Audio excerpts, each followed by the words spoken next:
भारत और ऑस्ट्रेलिया के बीच one day series जारी है। 2 मैच हो भी चुके हैं, टीम इंडिया सीरीज जीत भी गई। इस सीरीज में टीम इंडिया को काफी कुछ मिला, कई सवालों के जवाब भी मिले, लेकिन कई रास्ते भी खुले जो अब रोहित शर्मा के लिए बड़ी परेशानी बन गए हैं। परेशानी की अब किन रास्तों पर चलना है। बिल्कुल, बहुत सबसे बड़ी जो परेशानी है वो कि प्लेइंग 11 को लेकर सब फॉर्म में आ गए अंततः। सवाल सब पहले आपके साथ मतलब कह सकते हैं आप चैलेंजिंग ये था कि आप किस किस को चुने, सेलेक्ट करें कि वो आपके बैट्समैन या गेंदबाज चले। अब आपके साथ दिक्कत है कि सबके सब एक साथ फॉर्म में आ गए हैं। अब जब सबके सब एक साथ फॉर्म में आ गए तो सबके चाहने वाले भी हैं जो अपने प्लेयर्स को चाहते हैं कि आप खिलाएं, लेकिन रोहित ना सिर्फ चाहने वाले बल्कि टीम इंडिया खुद कंफ्यूज होगी, अब टीम मैनेजमेंट कंफ्यूज होगी कि खिलाएं किसे। वही कह रहा हूं मैं आपसे। अब खुद से खुद आप देखिए, रोहित शर्मा हो या क्या कहते हैं कोच हो, अब इनके सामने चुनौती ये है कि आप जिस 11 को चुनेंगे और उसके साथ मैदान में जाएंगे। बिल्कुल, अब से 2 महीने पहले अगर हम जाएं तो सबसे बड़े जो सवाल उठा था टीम इंडिया के लिए, सब बोलते थे कि मिडिल ऑर्डर बड़ा वीक है भाई। बहुत, हाँ, मिडिल ऑर्डर में कौन खेलेगा, गेंदबाजी में भी सवाल था। बिल्कुल, क्योंकि आप उस समय बुमराह नहीं थे आपके पास और सिराज की परफॉर्मेंस थी, पर इस लेवल का किसी को पता नहीं था। शमी के सहारे आप जा रहे थे जहां भी जा रहे थे। शमी भी उस तरीके से परफॉर्म नहीं कर पा रहे थे जैसे हालिया 2-3 मैचों में उन्होंने उनकी परफॉर्मेंस देखने को मिली है। सब में हरीश एक चीज मैं देख रहा हूँ और बड़ा सवाल इसलिए है ये कि भारतीय टीम के गेंदबाज भी एक तरफ अपने फॉर्म में आ गए हैं, बल्लेबाज भी फॉर्म में आ गया। मिडिल ऑर्डर का जब से श्रेयस अय्यर ने या यूं कहें कि केएल राहुल वापस आए हैं, केएल राहुल वापस लगाए, ये दोनों अपने आप में चुनौती। देखिए, चौथे और 5वें नंबर के लिए अब सवाल बरकरार हो गया। सवाल इस स्तर पे आ गया है, ईशान किशन को लेंगे आप। चौथे 5वें नंबर पे मैं आपको रोकना चाहता हूँ। हाँ। एक सवाल है कि ईशान किशन ने भी बीच में अपनी मिडिल ऑर्डर मजबूत किया है। वो कैसे? पहले अगर शुभमन गिल या शुभमन गिल या आपका ईशान किशन दोनों में से एक को खेलना था, लेकिन अब दोनों परफॉर्म करने तो टीम इंडिया की अब मैनेजमेंट की मजबूरी बन जाती है दोनों को खिलाने की। दोनों ओपनिंग कर नहीं सकते तो उनको वो भी नीचे। मुझे ऐसा लग रहा है इसमें जो मैं समझ पा रहा हूँ कि भारतीय टीम ने पिछले जो वर्ल्ड कप सेमीफाइनल में हारा था ना, उसके बाद भारत ने एक अपने अंदर रणनीति तैयार कर ली कि मुझे हर मैच में, जैसे आपने देखा था कि एक टीम वहां खेल रही है, 2 टीम यहाँ खेल रही है, कभी बिल्कुल। हार्दिक पांड्या ने तो जब श्रीलंका दौरे पर गए थे बोला भी था कि टीम हमारे पास इतनी कि हम 3-3 टीम एक साथ खिला सकते हैं। ये मुझे लग रहा है कि मैनेजमेंट, कोच, और क्योंकि कोच भी वही राहुल ही थे, कप्तान सेम है, उनके दिमाग में एक चीज हो गया था कि मुझे ना कुछ चुनिंदा खिलाड़ियों को मैच में क्या करना है, परफॉर्म करवाना है, चाहे उस दौरे पे जाके खेले, उस दौरे उनके परफॉर्मेंस को देखना है, वो क्या कर रहा है, कैसा खेल रहा है। और इसी का मुझे ऐसा लग रहा है नतीजा रहा कि कहीं सिराज गए, कहीं मोहम्मद शमी गए, कहीं आप हार्दिक पांड्या के साथ ऋतु गायकवाड़ को भी भेजा आप ऋतुराज को। उससे क्या हुआ, शिखर धवन को भी ट्राई किया गया। उससे क्या हुआ कि आपके साथ ना आपके पास पूरा ऑप्शंस खुल गए। आज भारत के पास सोच की रणनीति है कि 11 कौन होगा। ये सोच की रणनीति नहीं है कि 11 यार किसको ऐसा ले जो चल रहा हो, नहीं सिर्फ 11 बल्कि 15 के लिए भी समस्या है कि 15 में किस किस को ले। हाँ, 15 की तो समस्या इसलिए क्योंकि अब देखिए, आप एक चीज सपोज करिए, अश्विन से किसी को अपेक्षा ऐसा नहीं था। बिल्कुल, मैं सवाल उसी पे आने वाला था। इतने सालों बाद आप आए और आप डायरेक्ट विकेट आई, इस हिसाब से विकेट ले लिए कि पहले मैच में लगा। बिल्कुल, उसी को लेकर एक सवाल है मेरा आपसे। अक्षर पटेल या रविंद्र अश्विन? देखिए, अक्षर पटेल और अश्विन अभी तो फिलहाल में जो कल का मैच है उसको देखा जा रहा है और आने वाले वर्ल्ड कप में अभी उनका कोई अपडेट नहीं आया है ना। बिल्कुल, वो चोटिल भी बताए जा रहे हैं, अपडेट नहीं, चोटिल की वजह से। मुझे ऐसा लगता है कि अगर अक्षर नहीं होंगे तो अश्विन के सहारे जानी चाहिए टीम इंडिया।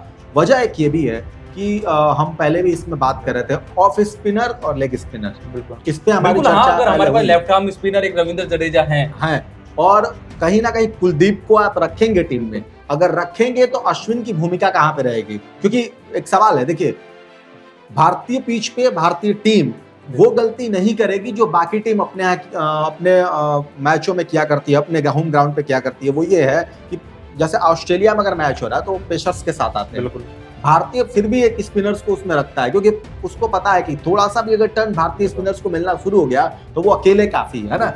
भारतीय टीम यहाँ यही रणनीति तैयार करेगी कि एक लेग ऑफ स्पिनर का जो जिक्र और लेग स्पिनर का है उसमें या तो अगर पिच का पहले से निरीक्षण करके टीम बना रही है और तो सोच रहे हैं कप्तान, तो उसमें या तो अश्विन को डालेंगे, कुलदीप का तो हटाने का कोई चांस नहीं। अगर फिर यहाँ सवाल उठता है कि अगर रविचंद्रन अश्विन प्लेइंग 11 में खेलते हैं और कुलदीप यादव खेलते हैं तो जडेजा को बाहर बैठना होगा। नहीं, तो फिर टीम इंडिया 3 स्पिनर्स और 2 फास्ट बॉलर्स के साथ जाना। देखिए, जडेजा को आप अश्विन के और कुलदीप की तरह तुलना मत करिए।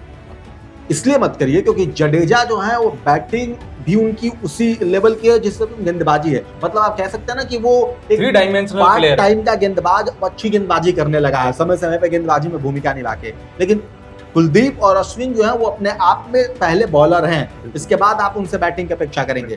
तो भारतीय टीम जिस तरीके से रणनीति बना रही है वो मुझे ऐसा लगता है कि ये जैसे सूर्य कुमार यादव को अगर नहीं मौका मिला, ठीक है ना, अब अश्विन, अक्षर और क्या वाशिंगटन सुंदर, ये 3 लोग, कुलदीप तो जगह में है ना पहले से। बिल्कुल। दो अगर फास्ट बॉलर के साथ भारतीय टीम आ रही है तो वो अपेक्षा ये होगा कि वहां पे अगर आप शार्दुल को नहीं खिलाते हैं, है ना, क्योंकि अगर स्पिनर्स की पिच है तो वहां पे जरूर कुलदीप के साथ अश्विन को डाला जाएगा। क्यों? क्योंकि जितना काम शार्दुल कर सकते हैं वो अश्विन कर लेंगे। आपने पिछले मैच में देखा भी कि जिस तरीके से पाकिस्तान के खिलाफ उन्होंने शॉट खेल करके भारत को जीत दिलाई थी, उस भूमिका में तो वो हैं। लेकिन दिक्कत है कि हर पिच एक जैसी नहीं होगी कि आप लेग स्पिनर भी ऑफ स्पिनर भी खिलाएंगे। क्यों? क्योंकि अगर आप मान लीजिए कुलदीप को खिलाते हैं तो आपके दिमाग में एक सोच होगी ना कि जडेजा तो कमी पूरा कर ही देंगे, जडेजा तो विकेट ले ही रहे, कर ही रहे, तो जडेजा और कुलदीप में क्या फायदा। इससे अच्छा एक काम करते हैं कि अश्विन को खिला लेते हैं। लेकिन भारतीय टीम की सोच अभी ऐसी नहीं है। क्यों? क्योंकि अश्विन पे कुलदीप के जगह अश्विन को डालना थोड़ा सा चैलेंजिंग हो। क्यों? क्योंकि कुलदीप अभी उस फॉर्म में है जिस फॉर्म में अभी थोड़ा सा अश्विन को आने में टाइम लगेगा। भले उन्होंने 4-5 विकेट लिया है, अनुभव है, 4 विकेट लिया अनुभव है, लेकिन कुलदीप टॉप, मतलब जो कहता है ना कि फॉर्म का जो शीर्ष लेवल है ना वहां पे है, और गेंद में टर्न मिल रही है। पिच से अगर थोड़ी सी भी टर्न मिल रही है, इंडिया में तो आप किसी भी पिच पे जाएं, किसी भी स्टेडियम में खेलें, आपको टर्न स्पिनर्स को मिलती है। कुलदीप का एक और भी फायदा है, मैं आपको बताऊं। देखिए, जैसे अश्विन के पास एक कैरम बॉल है ना, कि जब वो अश्विन कैरम बॉल का इस्तेमाल करते हैं, आपने डेविड वार्नर के टाइम पे भी देखा था अभी, तो उस पे विकेट मिलने के चांसेस ज्यादा होते हैं। कुलदीप के पास वो गुगली है, बिल्कुल, जो जिसका वो इस्तेमाल करते हैं। कुलदीप यादव के साथ सबसे बड़ी उनके सपोर्ट में ये चीज जाती है ना, जो भी विदेशी बल्लेबाज है वो हाथ से नहीं पकड़ पा रहा है। हाँ, क्योंकि होता क्या है ना, गुगली की आप समझ ही ना, क्रिकेट समझते हैं ना, लगता है कि आप उसको खेल पाएंगे, मार लेंगे आगे बढ़ के, लेकिन जैसे जब आप आगे बढ़ते हैं तो गेंद टर्न होके आगे होती है विकेट कीपर के दस्तानों में। और ये वाला जब वो कुलदीप इस्तेमाल करते हैं ना, तब जाके ज्यादा घातक गेंदबाज बन जाते हैं वो। क्योंकि अनुमान आप लगाते हैं कि एक कदम आगे निकल के आपको खेलना है, पता चलता है गेंद उससे और एक कदम पहले गिरी हुई है। समस्या सबसे उनके साथ ये होती है कि जो विदेशी बल्लेबाज जो स्पिनर इतनी फ्रेंडली नहीं खेलते हैं, जो देशों में ज्यादा स्पिनर नहीं खेली जाती है, तो गुगली या कोई भी हाथ से जो बॉल नहीं पड़ेगा वो स्पिनर्स को नहीं खेल पाता। कुलदीप के पिछले कुछ दिनों में ये कुलदीप के साथ वो हाथ से उन्हें कोई पकड़ ही नहीं पा रहा है। वजह वही है। दूसरा मैं आपको एक और वजह बता रहा हूँ। देखिए, कुलदीप यादव, और आपको मैं बताऊं कि भारतीय टीम में अभी फिलहाल में एक और भी चैलेंजेस है। वो चैलेंजेस ये है कि जैसे सूर्य कुमार यादव और श्रेयस अय्यर, आप सब लोग इस सवाल का जवाब जानना चाहते हैं कि आखिर भारतीय टीम श्रेयस को चोटिल होने के बाद भी फिर आया, फॉर्म में अभी शतक लगाया उन्होंने, लेकिन क्यों भारतीय टीम इनको चौथे या तीसरे नंबर पर इस्तेमाल करने के लिए सोच रही है। उसका मैं आपको एक बड़ा वजह बता रहा हूँ। वजह ये है कि श्रेयस अय्यर के पास स्पिन खेलने का बहुत अच्छा अनुभव है। स्पिन बहुत बेहतर तरीके से अटैकिंग खेलते हैं, अटैकिंग। और वजह उसका क्या है कि जब आपके पास विकेट मिलने लगता है ना तेज गेंदबाज को, तो कुछ ओवर डालने के बाद जब मिडिल ऑर्डर आता है तो वहां पे स्पिन का जादू अगर चलना शुरू हो जाता है, समस्या फिर वही आ जाएगी कि अगर हम श्रेयस अय्यर को खिलाते हैं, टीम इंडिया श्रेयस अय्यर को खिलाती है, तो किसकी जगह खिलाएगी। देखिए, मुझे ऐसा लगता है जैसे तीसरे डाउन पे वो आए हैं रोहित शर्मा, विराट कोहली, केएल राहुल। अगर केएल राहुल के जगह पे श्रेयस आते हैं तो ये मुझे लगता है चौथे नंबर पे जाएंगे। चौथे नंबर पे, यानी कि आप ये कहना चाह रहे हैं कि ओपनिंग करेंगे शुभमन गिल, रोहित शर्मा, वन डाउन तीसरे नंबर पे विराट कोहली, चौथे नंबर पे श्रेयस अय्यर, पांचवें नंबर पे केएल राहुल, छठे नंबर पे समस्या आती है कि जडेजा को खिलाएं या नहीं। भारतीय टीम जडेजा के साथ छठे नंबर पे नहीं जाएगी। मैं कह रहा हूँ कि छठे नंबर पे भारतीय टीम या तो ईशान किशन को भेजेगी, है ना, क्योंकि ईशान किशन बतौर बैटर वहां पे काम अच्छा भूमिका निभा सकते हैं। उसके बाद हार्दिक पांड्या का रोल आ सकता है, क्योंकि हार्दिक पांड्या और रविंद्र जडेजा, ये 2 लोग ऐसे हैं 7वें 8वें डाउन पर कि वहां से आप उनको बैकअप में दे सकते हैं, खेल सकते हैं, रन बनाने की क्षमता रखते हैं। लेकिन 8वें के बाद जो 9वां 10वां 11वां 8वें नंबर पे फिर अगर हम ऐसे जाते हैं तो हम सूर्य कुमार यादव को मिस कर जाएंगे। वो वजह यही है। मैं आपको बता तो रहा हूँ, जरूरी नहीं है कि भारतीय टीम सूर्य कुमार यादव को हर मैच नहीं, जो अभी मोटा ऊपर से देखने में लग रहा है वो तो ये तो कंफर्म है, ईशान किशन, सूर्य कुमार यादव और श्रेयस अय्यर तीनों शायद एक साथ खेल पाए टीम में। शार्दुल है ना, बिल्कुल, और आपके सूर्य कुमार यादव हैं। नहीं, मैं मिडिल ऑर्डर की बात कर रहा था। तीनों मेजर कंपटीशन है, इनमें से किन्हीं दो को मौका मिलेगा। बिल्कुल। वहीं नीचे की तरफ या तो शार्दुल ठाकुर खेल पाएंगे या कोई एक स्पिनर आप कुलदीप यादव के साथ एक जाना स्पिनर खिला सकते हैं। चाहेंगे कुलदीप के साथ। अभी आया ना उनका बयान आया कि बोला उन्होंने क्या कहते हैं, कोच ने बोला है कि आप ये मत देखिए कि सूर्य कुमार यादव फॉर्म में है या नहीं, खेलेंगे या नहीं खेलेंगे। मैं ये कह रहा हूँ कि वर्ल्ड कप की वो टीम में, बिल्कुल वर्ल्ड कप की टीम में सूर्य कुमार यादव है। वो जैसा अगला कल मैच होने वाला है, खेलेंगे या नहीं। एक सवाल मेरा है, जो कल का मैच होगा वो कितना महत्वपूर्ण होगा टीम 11 डिसाइड करने में वर्ल्ड कप के पहले मैच के लिए? दो चीजें हैं, मुझे नहीं लगता। जैसे पहला जो अभी तक जो सूचना आई है वहां से कि शुभमन गिल नहीं रहेंगे कल, इसका मतलब ये है कि रोहित शर्मा किसके साथ आएंगे ओपनिंग करने के लिए? ईशान किशन को लेकर, केएल राहुल को तो लेके नहीं आ सकते हैं, क्योंकि जब आप मिडिल ऑर्डर को अपने मजबूत कर रहे हैं तो जाहिर तौर पे आप ईशान किशन को ही ओपनिंग में देखना चाहेंगे, है ना। तो ईशान किशन के साथ अगर वो आ रहे हैं, है ना, तो शुभमन गिल नहीं है, मतलब कि संभवतः पूरी की पूरी आपको टीम वर्ल्ड कप की कल नहीं देखने को मिल सकती है। क्यों? क्योंकि जसप्रीत बुमराह भी आ रहे हैं ना, वो भी कल खेलेंगे, शायद उम्मीद है कि कल वो खेलें। तो अब शुभमन गिल नहीं रह गए, विराट कोहली और रोहित शर्मा का सिराज भी कल वापसी आ रही है, सिराज भी वापसी आ रही है। विराट कोहली और रोहित शर्मा जरूर रहेंगे कल, है ना। तो संभवतः आप कह सकते हैं कि 50% नहीं 75% आपको वो टीम दिखेगी जो वर्ल्ड कप के लिहाज से कल खेलेगी, लेकिन पूरी टीम नहीं। जो वही चेंजेज जो माइक्रो लेवल का है, किसी को अचानक बोल दिया जाएगा कल आपका कल के मैच में आप रहेंगे और आप तुरंत प्रिपेयर हो रहे हैं, क्योंकि प्रैक्टिस करेंगे, सब कुछ करेंगे। वो भारतीय टीम शुरू से करती आई है। सबसे बड़ा दिक्कत यही भारतीय, शायद ये वर्ल्ड कप में भी टीम इसी फॉर्मूले के साथ आगे जाए। कि मैच से आपको एक दिन पहले बताएं कि आज ईशान आप खेल रहे हैं या सूर्य कुमार यादव आप खेल रहे हैं। सूर्य कुमार यादव या ईशान किशन, मुझे ऐसा लगता है कि इन लोगों को ना, जब टॉस होता है, टॉस के बाद जब प्लेइंग 11 दिया जाएगा, कि नाम दिया जाता है 11 खिलाड़ियों का, तो शायद उसमें इन दोनों में से किसी एक का नाम है कि आज आप खेल रहे हैं। बिल्कुल, क्योंकि उससे क्या है ना कि वो मेंटली जो है ना, कभी कभी ऐसा होता है कि मैच का भी बड़ा दबाव होता है। दबाव ये होता है कि पाकिस्तान से मैच खेलना, तो जिस खिलाड़ी को बता दोगे कि 11 आप खेल रहे हो ना, तो पहले से थोड़ा सा वो हो जाता है, भाई पाकिस्तान से मैच खेलना, मुझे रन बनाना होगा, अच्छा खेलना होगा। अब उसमें किसी एक को बोल दीजिए अब आपको खेलना है, मेंटली उसने सोचा नहीं कि शाहीन अफरीदी है कि कौन से गेंदबाज है, वो गया और खेलना शुरू कर दिया। तो मुझे लगता है कि सूर्य कुमार यादव इस भूमिका में रहेंगे। और पहले हमने बताया था, जिक्र किया था, वो आपको इसके पिछले वाले मैच में देखने को मिला। मैंने कहा था कि भारतीय टीम, कोच और कप्तान दो चीज सूर्य कुमार यादव को लेकर सोच रहे हैं। पहला सोच उनकी ये है कि अगर ये T20 ही खेलना चाहते हैं तो वनडे में भी इनको T20 के रूप में इस्तेमाल करेंगे।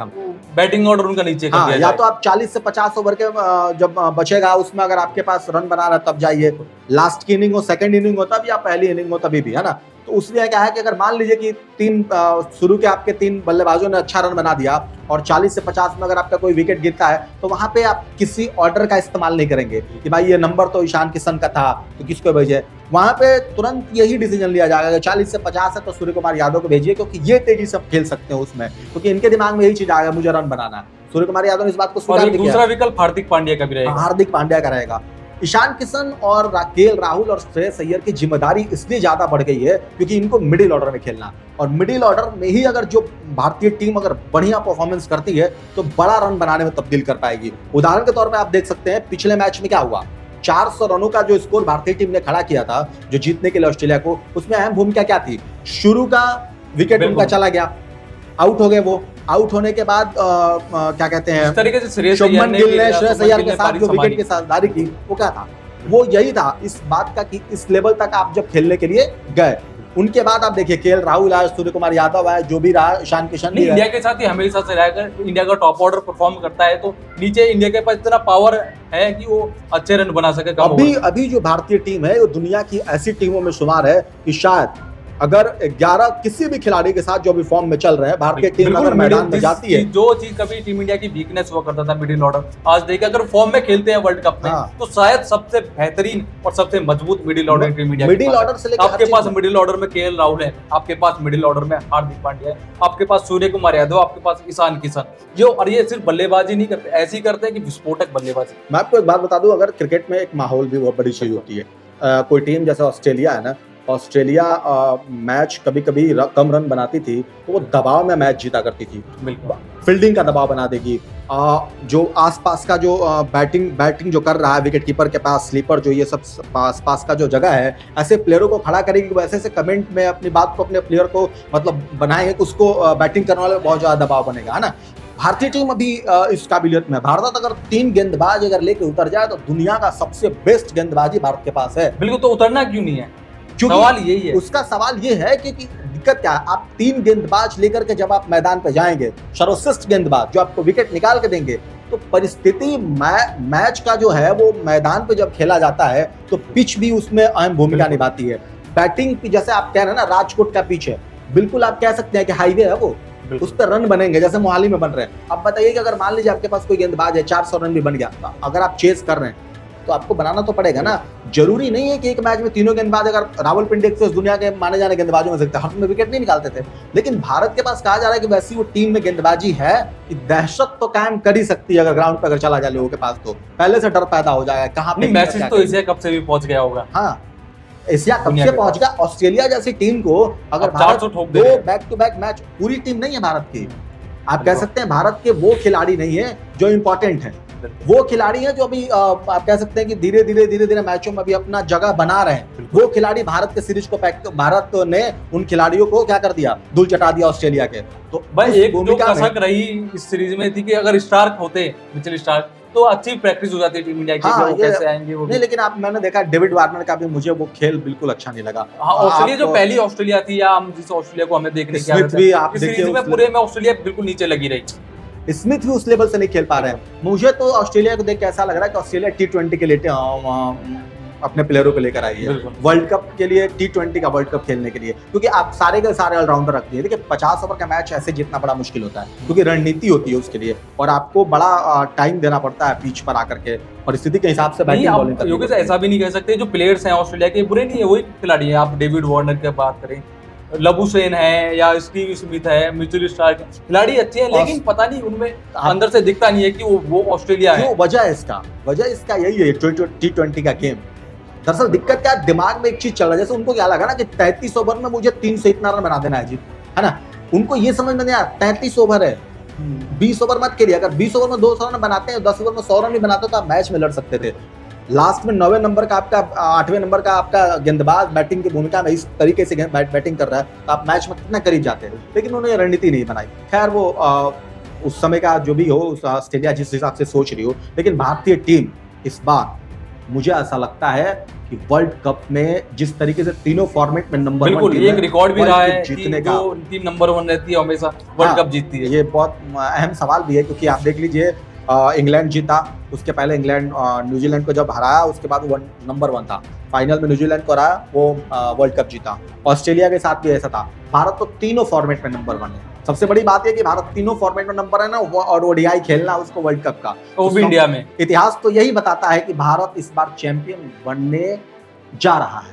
शायद यह बात हो सकता है कि संभवतः 100% सही हो जाए, लेकिन खेल है, खेल में कभी भी कुछ भी हो सकता है। ये आने वाले वक्त में पता चलेगा, जब आप खेल के मैदान पे जाएंगे और लड़ेंगे, फिर आप जीतेंगे। फिलहाल इतना ही, देखते रहिए वीके न्यूज। नमस्कार। वीके न्यूज, राष्ट्र के नाम।